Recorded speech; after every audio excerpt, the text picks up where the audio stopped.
The 1800s, the beginning. Before there were any types of school lunch programs established in the U.S., children used to carry their lunch pails to school, and if some kids were lucky enough, they would be able to ride their family horse to school. If the children didn't have a pail with them, most of the times, those children would be sent home to receive lunch and then walk back to school.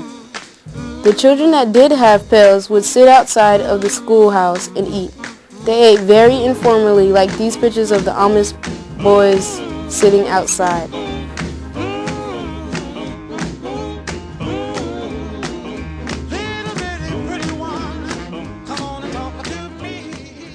The late 1800s, early 1930s, the slow start. There were two books that were published in the early 1900s that influenced the U.S. government to try and organize a school lunch program for the American schools.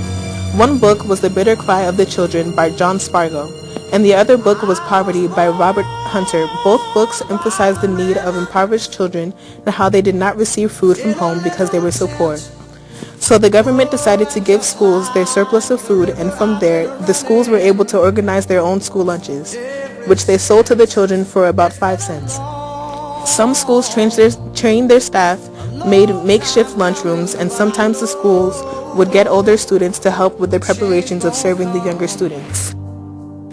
Oh, yes it will. It's been too hard living, but The 1940s to 1950s, the start of the cafeteria revolution. In the year of 1946, President Harry S. Truman signed the NLSP Act, the National School Lunch Program Act, as a result of General Hershey's testimony that some of their World War II draftees were malnourished. Each of the schools would be reimbursed for each meal that they served to the students, with requirement of bread, 2 fruits or vegetables, whole milk, and some butter or margarine.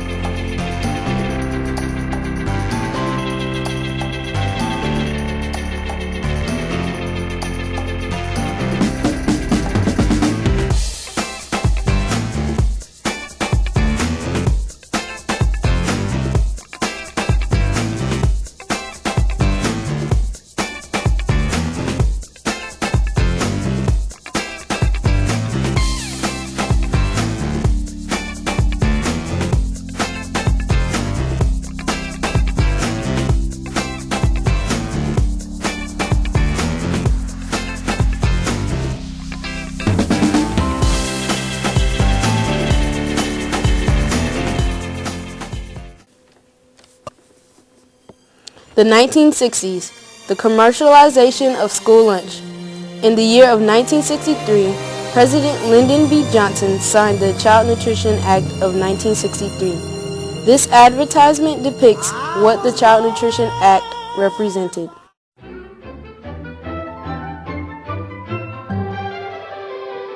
Here are the children, tomorrow's adults on the way to the classroom.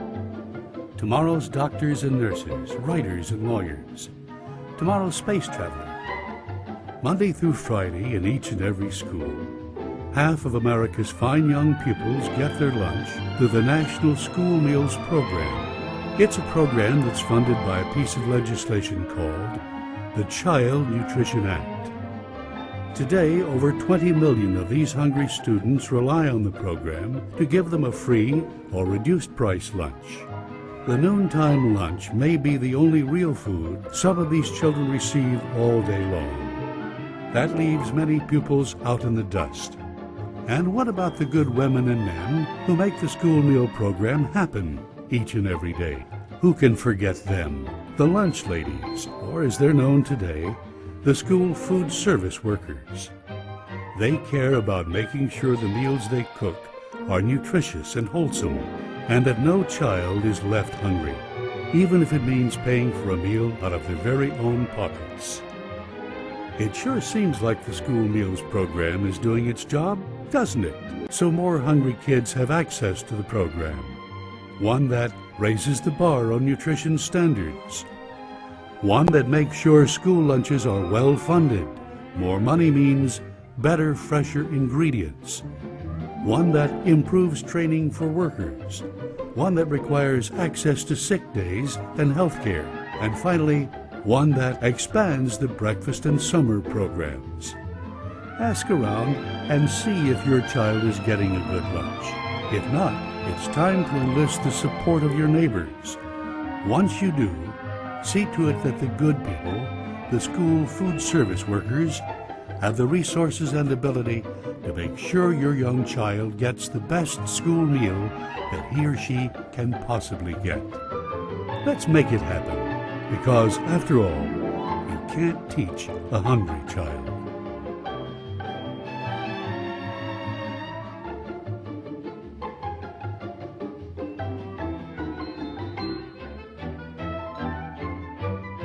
The 1970s, the vending machine wars. In the mid-years of the 1970s, vending machines started to appear at school lunches. At first, the government tried to restrict the selling of the food and soft drinks that the vending machines had, but the Soft Drink Association won a lawsuit that stated that the regulations the government tried to give them only applied to the food sold in the cafeteria. This was the start of fast food companies started to aim at children as customers.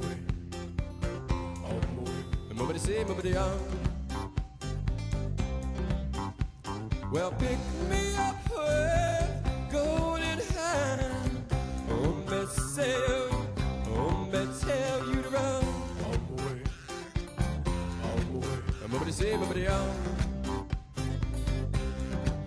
Well, I would like to hold my little hand. How you better run, how you better cry. I would like to hold my little hand. How you better run, how you better cry. Send me in my way, send me in my way, send me in my way, send me in my way. The 1980s through the 1990s, the rise of fast food. During Ronald Reagan's administration, he cut many federal programs, including the school lunch reimbursements, which was under the Child Nutrition Act. So since this cut left the school lunches underfunded, schools started to buy cheap products like frozen foods, for example, French fries and chicken nuggets. Some schools also turned to fast food companies to make a profit also. As a result of Ronald Reagan's cuts, the school lunch food went from healthy to very high in fat. This ad made by McDonald's targets high school students. It shows them eating McDonald's for lunch after their first day of school.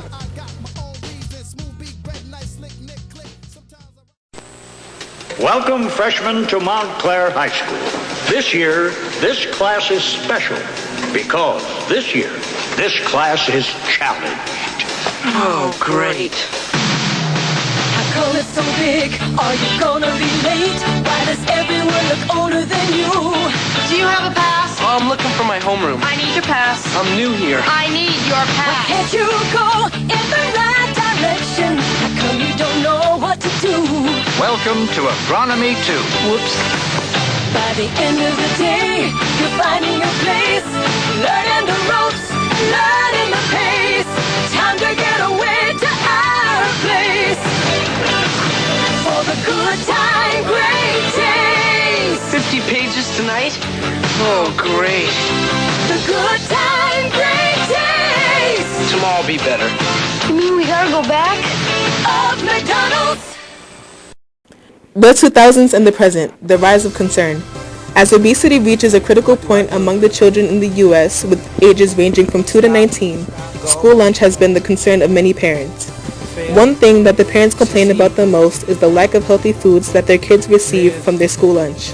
Now the government and Michelle Obama have been promoting healthy food with various public activities around the White House and making the public aware of the reauthorization of the Child Nutrition Act, which happens every 5 years.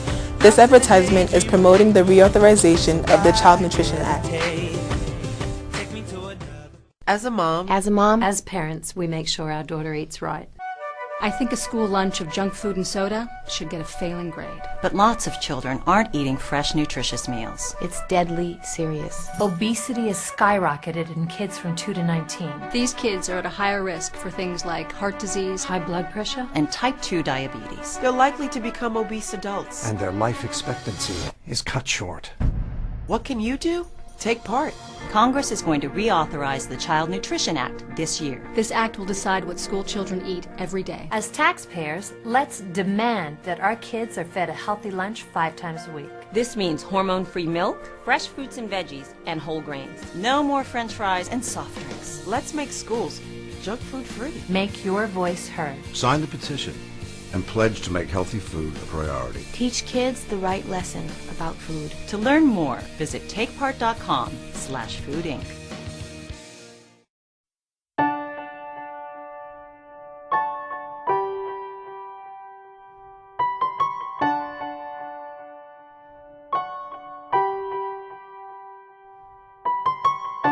Imagine there's no countries.